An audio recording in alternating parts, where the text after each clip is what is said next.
सुनिए रही। कवि जी तनी करताल देबो का लिया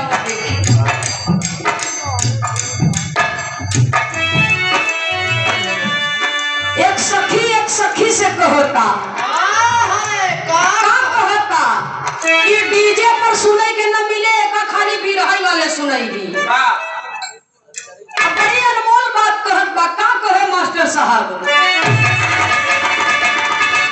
उमरिया रहली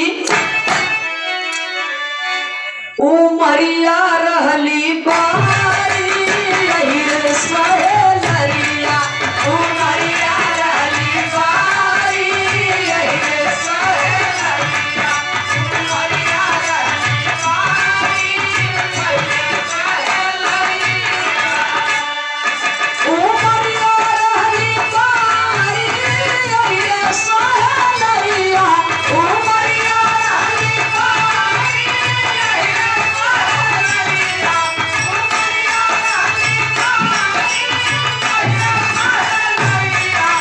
उमरिया रहली बारी यही रे सहेलरिया। उमरिया रहली बारी यही रे सहेलरिया।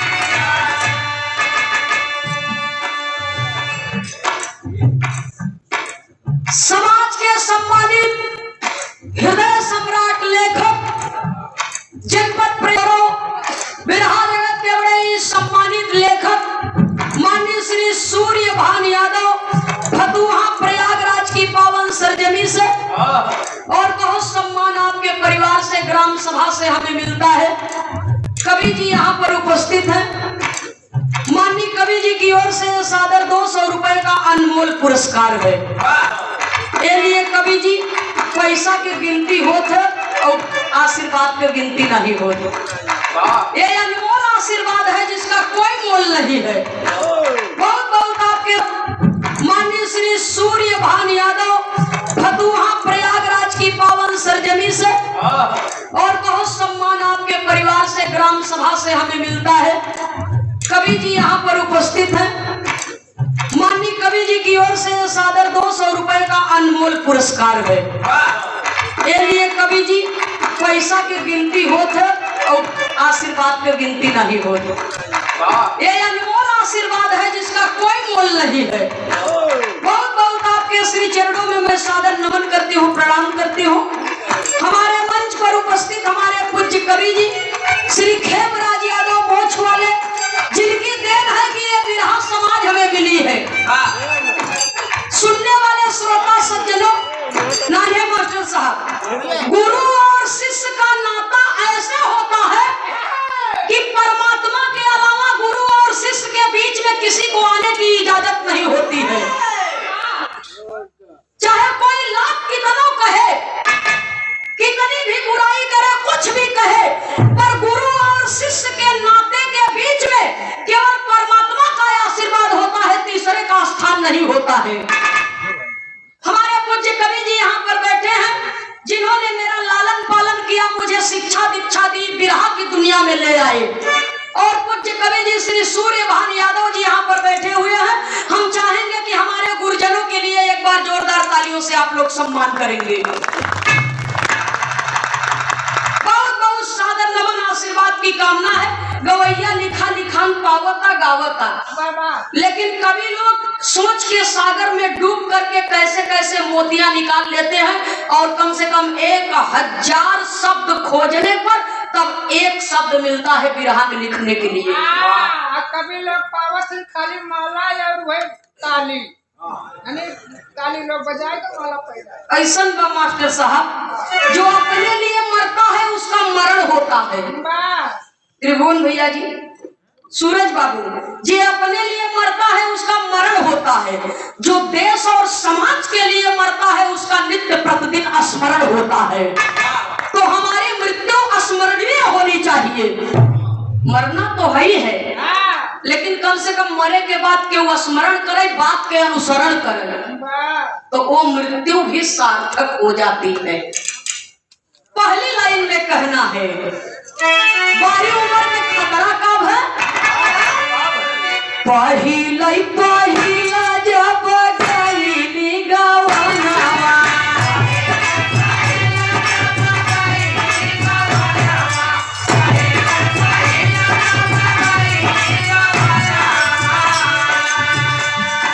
गईली गवनवा गईला गईली गवनवा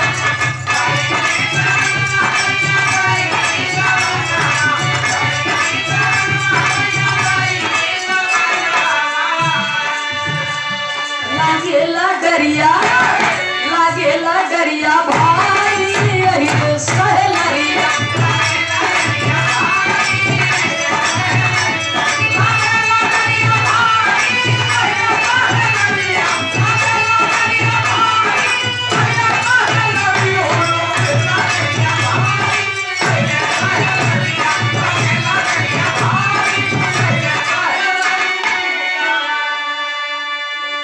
रतिया से जरिया पे आए जब सजना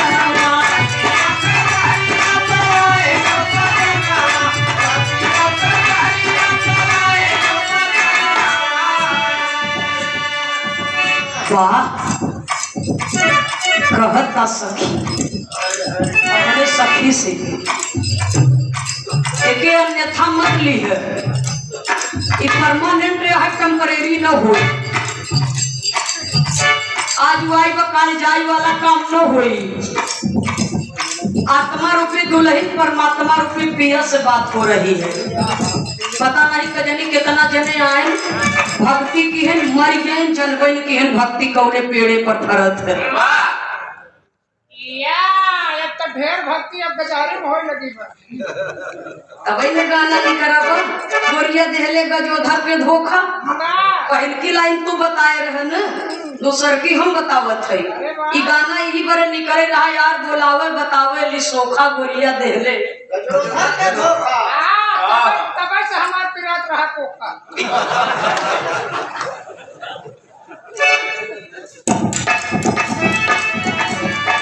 रतिया से जरिया पे आए जब सजनवा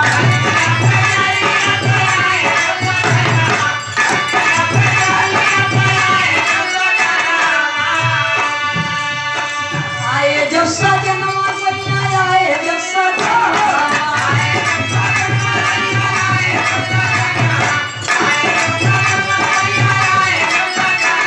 फिर क्या हुआ घूंघटवा दिहले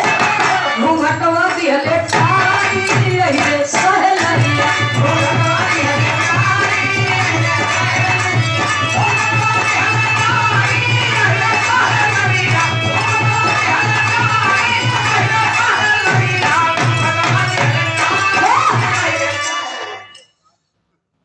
भैया हो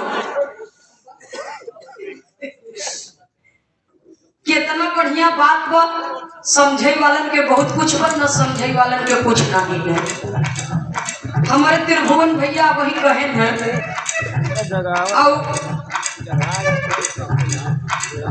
ये हकीकत चीज है हम सूरज बाबू के यहाँ भी गए थे प्रेम से भोजपुरी में बाबू बोलते हैं सूरज बाबू के यहाँ भी गए थे गृह प्रवेश था बहुत मान सम्मान इनके पूरे परिवार से मिला इनके मामा जी मामी जी नाना जी बहुत सम्मान मिला और हम त्रिभुवन भैया जी के घर पर भी गए हैं वैसे हकीकत चीज है भौजी दूध तो पियावत देखा फिर हंसत गया सब जने भाई इनका दो जने के कोनो स्पेशल बात हो भाई ये सब देखे ताके अपन बतावत है हाँ लेकिन हम ही कहत है कि हमार बिरहा रहा कहाँ आपो ग्रह संघे नटवर जगन्नाथ यादव जी गुरु पूर्णिमा फाने रहन रायबरेली के धरती पर जब वहां से लौटे तो आपके यहाँ हम और आशीष जी रहन कवि जी श्वेता सब जने रहन हमारे विजय बुल्लार कवि जी भी थे और जब हम लोग गए तो भाभी कही कि दूध पी ले तब जा तो हम कहे अच्छा गाय के तो आए है चुरई हो कहे हाँ चुरई के घरे कहे फिर लई आवा तो कहे का लेबू चीनी लेबी गुड़ लेबू हम कहे गवैयन के चीनी नुकसान करत है। ऐसे बढ़िया मिश्री दे दे तू। ये तो हकीकत चीज है। हमने देखा, सच्चाई में देखा कि इसी जगह पर कहते हैं कि बड़ी भाभी माँ के समान होती है, कि महतारी की नहीं खियावे पियावे प्यार दे दुलार दे। इसी जगह पर कहा जाता है कि बड़ी भाभी माँ के समान होती है। हाँ सही बात है। लड़की बहुत ओकर तबीयत खराब रहत रही न कहे बुआ कहल तो हम बात मान लेबै। चला मालिक करे परिवार आपके सुखी रहे और परिवार में जैसे हमार बात के कीमत लोग रखत थी ऐसने परिवार में मान सम्मान बना रहे जब तक जिंदगी रहे। और हमारे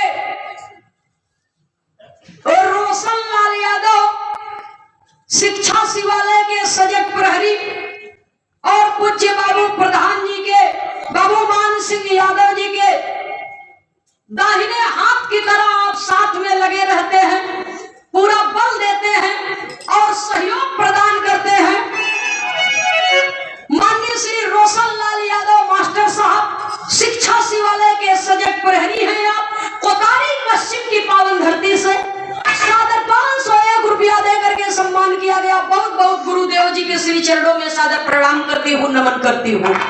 ये वो धरती है स्वर्गीय जनाब हफीज चंचल जी के जमाने से हम लोगों का विरहा यहाँ पर हो रहा है। लगभग 16-17 बरिस हुई गवा यह जगह पर, यह एरिया में हमें विरहा गावत। हमारे त्रिभुवन भाई हैं, हम हैं, स्वर्गीय हफीज चंचल जी रहे और बहुत सारे कलाकारों के साथ में आपने विरहा का कार्यक्रम कराया है। बहुत बहुत पूज्य गुरु जी के श्री चरणों में सादर नमन आशीर्वाद की कामना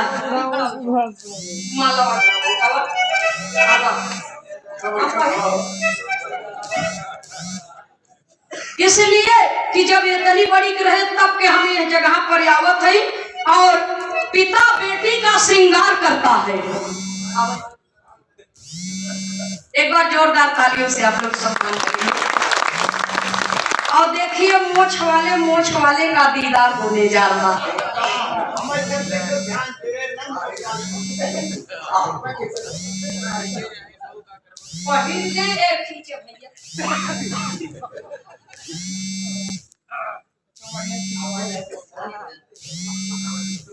रुक जाए बोरी देखे पहले खींचा भैया देखो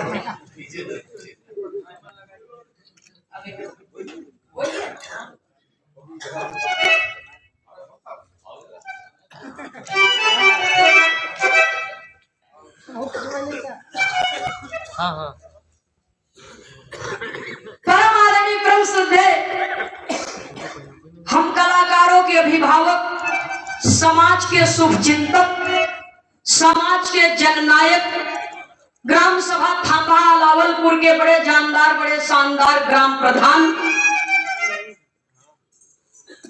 परम आदरणीय परम श्रद्धेय अपने आप में एक पहचान है आपकी।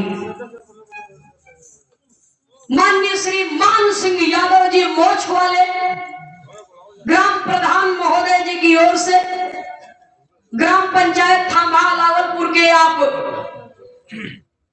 प्रथम नागरिक हैं और बहुत मान सम्मान बड़ा प्यार दुलार स्नेह आशीर्वाद मिलता है। माननीय प्रधान जी के करकमलों द्वारा, पूज्य बाबू जी के करकमलों द्वारा पुष्प की पंखुड़ियों में गुथा हुआ प्यार दुलार भरा हुआ सुंदर पुष्पहार कम से कम मंच हमारा सजिए। सादर 1100 रुपया देकर के सम्मान किया गया। बहुत बहुत आपके श्री चरणों में सादर नमन करती हूँ, प्रणाम करती हूँ, आशीर्वाद की कामना करती हूँ। बहुत बहुत सादर नमन है और आपके भतीजे के शुभ तिलकोत्सव में हम लोग आए हुए हैं। वर कन्या चिरंजीवी खुशहाल रहे, प्रेम का रिश्ता सदैव हरा भरा रहे। और आज तिलक में हम लोग आए हैं, फिर बियाहे में आओ करे का सोहर हुए तब हम सब आओ। बहुत बहुत सादर नमन है, आशीर्वाद की कामना है। इसलिए कहना है, क्या कहना है बाबूजी?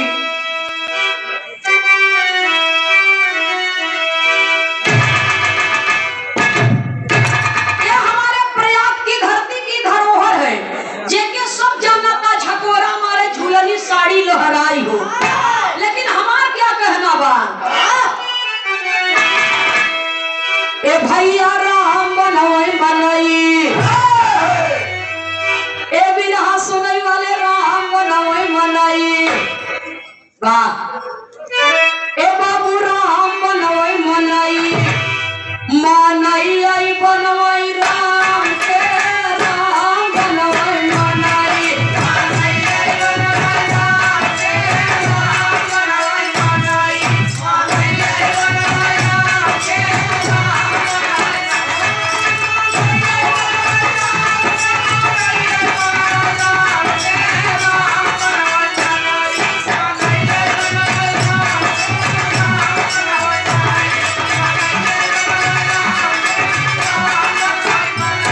अब हम सीखत है, सीखबे में कुछ थोड़ा बहुत तो गलती होबे करत है।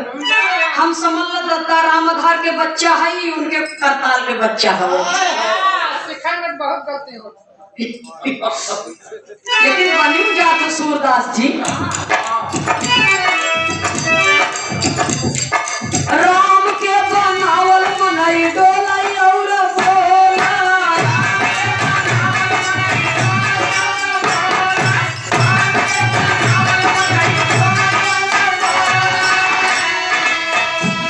मनई के बनावल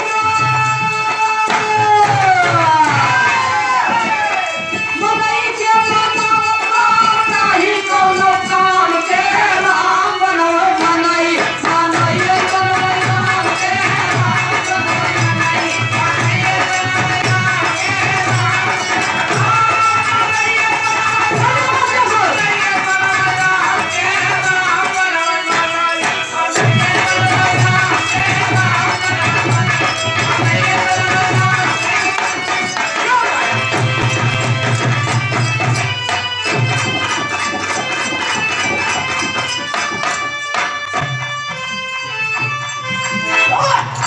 सेवा में श्रीनाथ यादव जी थमाल आवलपुर सादर 11 रुपया पुरस्कार के बार बार नमन है। और ये भाव पर समाज के सम्मानित बिरहा जगत के हृदय सम्राट लेखक हमारे जनपद प्रयागराज ही नहीं बिरहा जगत के गौरव श्रीमान सूर्य भाई यादव जी फतुहा हनुमानगंज प्रयागराज की पावन सरजमी से सादर 200 रुपए का आशीर्वाद पुनः पुनः आया है कवि जी के कर कमलों द्वारा। और हमारे माननीय श्री महीप मास्टर साहब बड़े ही शानदार हारमोनियम वादक हैं और माननीय कवि जी के द्वारा ये आशीर्वाद मास्टर साहब के कर कमलों से हमारे मंच तक पहुंच रहा है। ये अनमोल आशीर्वाद है और ऐसे ही आप सब हमें आशीर्वाद दें कि हम अपने जिला जवार के सम्मान के लिए सदैव लड़ते रहे। बहुत बहुत सादर नमन आशीर्वाद की कामना। जय श्री कृष्ण।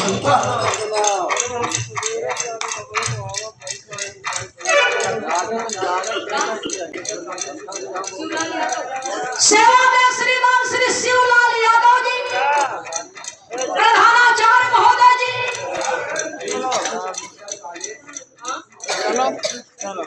दिलसुख इंटर कॉलेज के दिलसुख यादव इंटर कॉलेज के आप प्रधानाचार्य हैं, शिक्षा शिवालय के सदैव प्रहरी। पूज्य गुरु जी की ओर से सादर 200 रुपया दे करके सम्मान किया गया।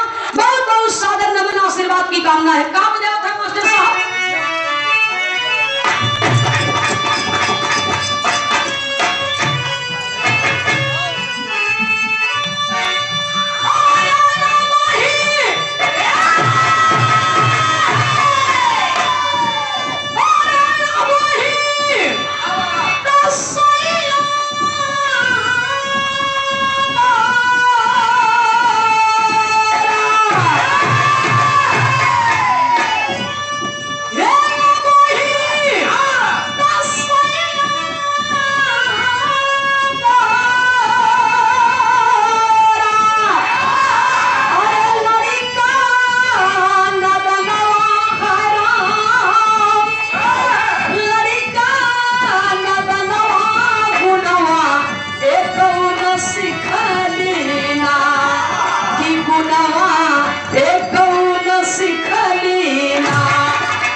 सुनने वाले श्रोता सज्जनों सबकर अपन अपन गावे के अंदाज होत है। जेकर हम इतना जानित है, जिसकी जो पहचान बनी है अपनी पहचान छोड़ना चाहिए। अपन पहचान इंसान के बनावे के चाहे। हमार पहचान का कहरा बंदिश में हम का कहरा बंदिश गावत है। सूरज जी की पहचान कुछ और है, हमारे त्रिभुवन भाई की पहचान कुछ और है, और हमारे प्रीति बहन की पहचान कुछ और है।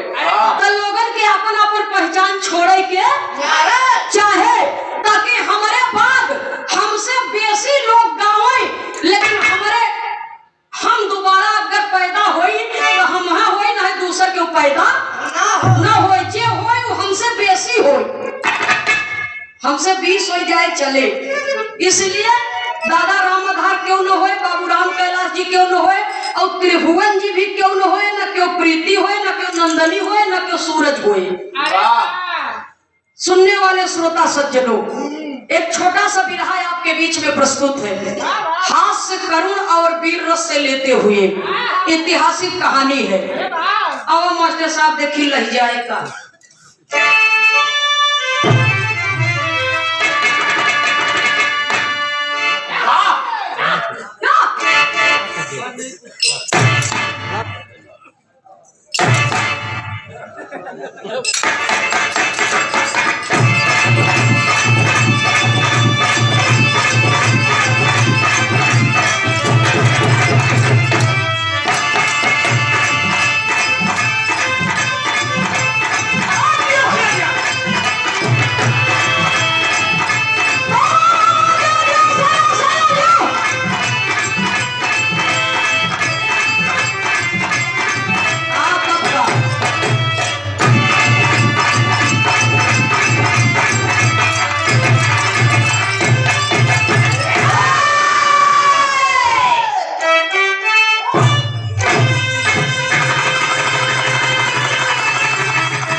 बनते, लेकिन हम कोशिश करत है, गलती होई तो क्षमा चाहब। मास्टर साहब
चांद पुतली बनारस की धरती से गावे। कैसे गावे?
कम है। परम आदरणीय बाबू मान सिंह यादव प्रधान जी मोक्ष वाले आपकी ओर से सादर 501 रुपया दे करके सम्मान किया गया। बहुत बहुत सादर नमन आशीर्वाद की कामना। जय श्री कृष्ण।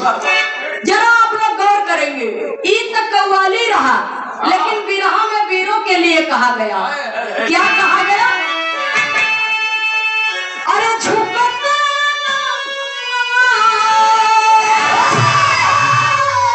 ये झुकता कभी ना हरे,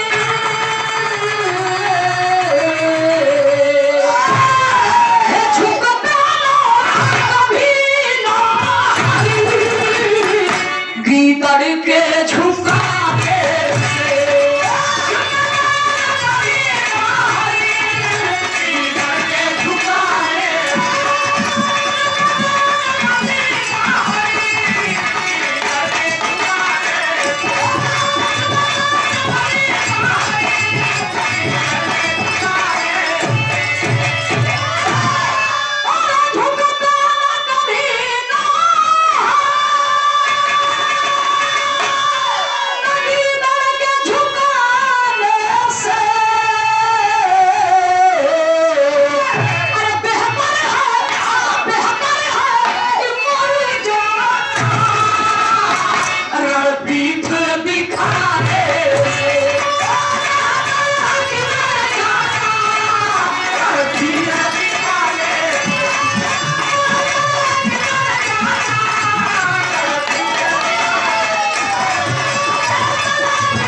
जवानी मिला हो तो थोड़ा खराब झुकते न कभी नाहर, गीदड़ के झुकाने से बेहतर है कि मर जाना रणपीठ दिखाने से। चाहे बिरहा जगत में बाबूजी यह बात हमारे ऊपर लागू होता है और सब जानत हैं बिरहा जगत के गवैया, या तो मारब या मरब। अरे वाह, या तो मार दे या शानदारी की मौत मर जा। झुकते न कभी नाहर, गीदड़ के झुकाने से त्रिभुवन भैया, इसलिए कि हमारी नीति कहती है कि दुश्मन को कभी कमजोर नहीं समझना चाहिए। पहली बात। दूसरी बात, दुश्मन के ऊपर कभी दया नहीं करनी चाहिए। तीसरी बात, शत्रु के ऊपर बलपूर्वक वार करना चाहिए। यही बात तो लेना। गलती उनका हाथ लेट छिड़क कर जाट दे। परम आदरणीय प्रभु सदैव श्रीमान देवा भाई परवा की पावन सरजमी से ये बात पर सादर 501 रुपया दे करके सम्मान किया। बहुत बहुत सादर नमन आशीर्वाद की कामना है। जो अपने पास है उसका प्रदर्शन करना चाहिए, उसमें जन्नत चोराई करे के न चाहे। बहुत बहुत सादर नमन आशीर्वाद की कामना। जय श्री कृष्णा। सुनने वाले श्रोता सज्जनों, यह धरती वीरों से खाली नहीं है। हम तो किंचित मात्र एक छोटा सा कलाकार है, यह धरती वीरों से खाली नहीं है। लेकिन कहानी की शुरुआत यहाँ से बनारस के धरती से बिरहा के दो शानदार कलाकार, सिंगार रस के गवैया स्वर्गीय बुल्लू उस्ताद, वीर रस के गवैया स्वर्गीय रामदेव उस्ताद। बाबू बुल्लू जी के तो हम ना देखे हई, लेकिन हम सबको विरासत में है के बाहर। तब बाबू बुल्लू जी गवे। सूरदास जी, हमारी दुर्भाग्य बा, बाबू बुल्लू जी के हम ना देखे हई। तू बेटे में रहू, सही चीज है।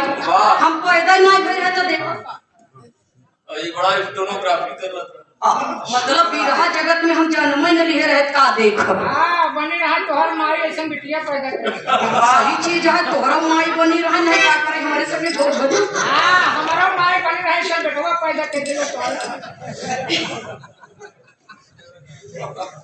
परम आदरणीय ब्रह्म सदे सूरदास जी, हम दूसरे का करे कहे जाई। हमारे भी ये पार्टी में बोले भरे तो बहुत है।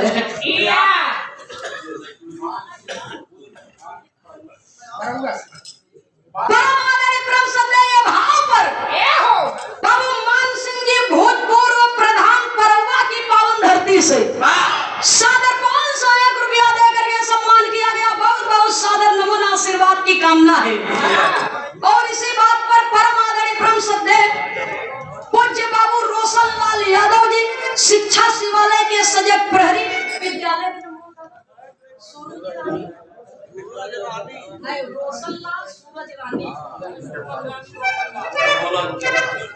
कोतारी की पावन सरजमी से पूज्य गुरु जी की ओर से कोतारी पश्चिम से आपके कर कमलों द्वारा ये सादर 201 रुपए का आशीर्वाद आया है। गुरु जी सुनील वीर रस नंदनी गावत हैं तक कुर्सी लेके वहां से बहुत बहुत पूज्य गुरु जी के श्री चरणों में सादर नमन करती हूँ, प्रणाम करती हूँ। आशीर्वाद देके हम बच्चे अपने कला क्षेत्र के फल में हमेशा कामयाब हो। बहुत बहुत नमन है। बाबू बुल्लू जी गावे बहु बात नहीं बिरहा साथ साथ जहिए समझाई जाए। कैसे मास्टर साहब? बाबू बुल्लू नहीं न बने लेकिन कोशिश बा। कैसे भैया?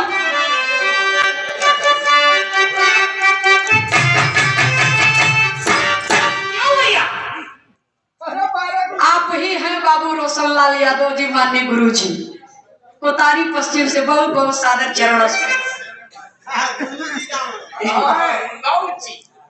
यह अखंड हिंद था अपना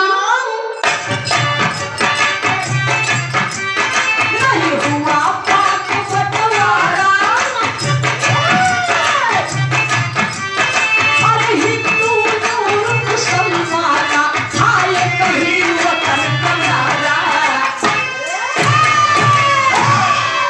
मिल करके सभी शहीदों आजादी के लड़े लड़ाई जो याद करा दुश्मन वो भी था अपना भाई। बाबू रामदेव जी के नंबर आवे वही कैसे वही में सुने हुए तो काम मर्दवा चाप दे का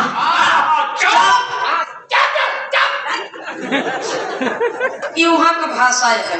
कोस कोस पर पानी बदले 3 कोस पर पानी। अपने यहाँ कुछ और कहती वहाँ कुछ और कहती। यहाँ कहीं बहादुर डटा रहो वहाँ कहीं बहादुर चप्पले रहो। बात एक कई बार कहे के तरीका। तो बाबू रामदेव जी कैसे जाओ मास्टर साहब तैयारी में रह जाओ।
सेवा में श्रीमान बाबू हरि प्रसाद पाल जी माननीय प्रधान जी।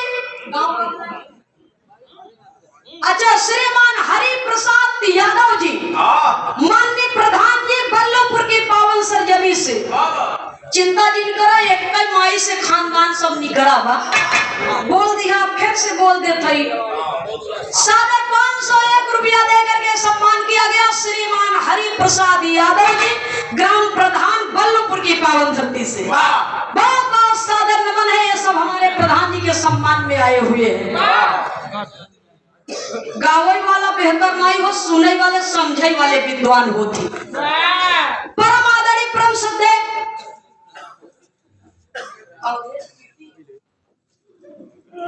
और आप माननीय श्री अवधेश बाबू जी, जो रेलवे विभाग में टीटी के पद पर कार्यरत है, आपकी ओर से सादर 101 रुपया दे करके सम्मान किया गया। बहुत बहुत सादर नमन आशीर्वाद की कामना है।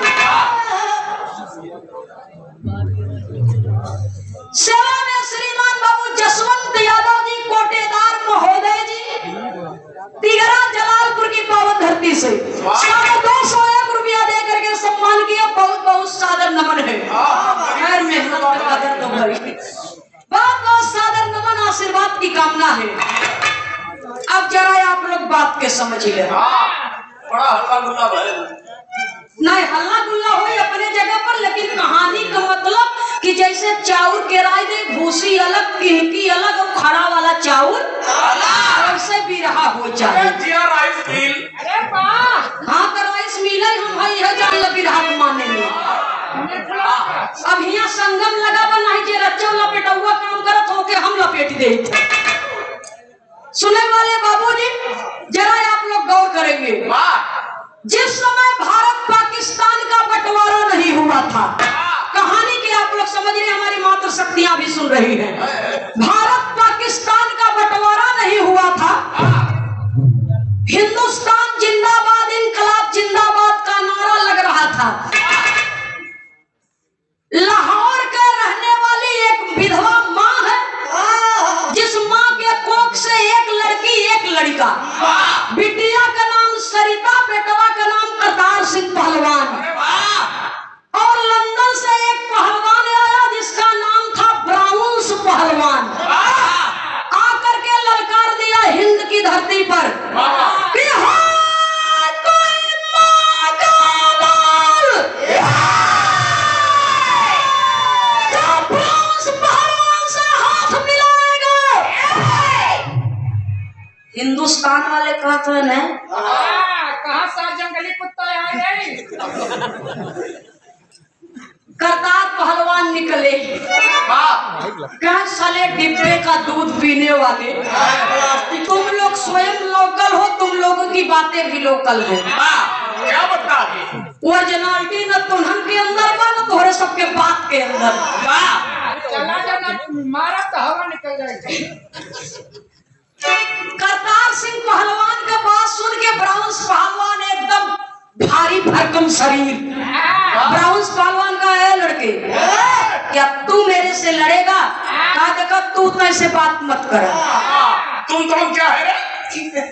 लड़ना हो तो बोलो, नहीं लड़ना हो तो जाओ। ज्यादा करोगे सारा पीछे से घुस जाएंगे। कहने का मतलब आगे तू चल बा, पाछे हम तोहरे देश में घुसब, तू हमारे देश में आई है। ये जौन बोली हम स्पष्टीकरण कर दे।